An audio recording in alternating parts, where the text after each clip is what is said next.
Hai capito Albertini? Domanda flash per tutti gli ospiti, 8 minuti, poi chiudo. Quindi flash ma è casuale? Forconi, CDM, 3 provvedimenti, boom. Messina, è casuale oppure lei vede un nesso di causalità?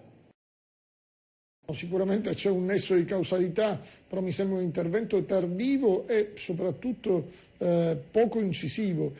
La gente è in piazza e vuole soluzioni immediate. Qua a me sembrano che siano soluzioni diluite nel tempo. La battuta è a proposito degli irlandesi. Gli irlandesi hanno ricevuto la lettera dallo Stato che dice andatevi a trovare il lavoro fuori. Gli italiani, senza bisogno di aver ricevuto lettere, è da tempo che vanno a cercare il lavoro fuori, visto che in Italia non c'è.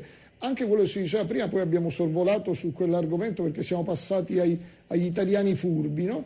Quello che è contenuto in questo provvedimento, velocemente esaminiamolo, mini bond per le aziende, ma scusatemi, chi li compra i mini bond? E allora il tema doveva essere, andiamo a dire alle banche, magari con garanzia di Stato, di finanziare le piccole e medie imprese italiane. Questo era un provvedimento che chi sta in piazza comprende, non che deve mettere il mini bond. Un'altra cosa, nella legge di stabilità è previsto per un altro anno il solito aumento dell'accise sui carburanti. L'Italia è il paese dove si pagano le royalty più basse del mondo, al 7%, la media internazionale è del 25% e non credo che i petrolieri degli altri paesi facciano la fame, ma guadagnano lo stesso. Bene, la cosa più logica in un paese normale è quello che tra aumentare la benzina e aumentare le royalty, tu aumenti le royalty. Cosa è accaduto? Si aumenta la benzina. Allora io non credo che questi provvedimenti, questo fumo negli occhi buttato ai cittadini siano sufficienti per placare la protesta.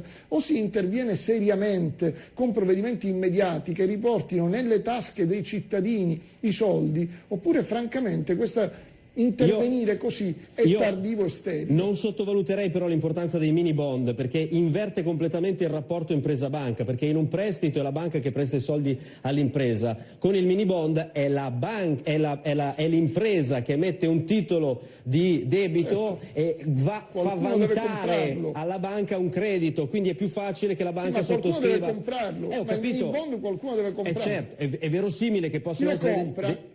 Verosimile che è più facile che una banca compri un mini bond che presti il denaro.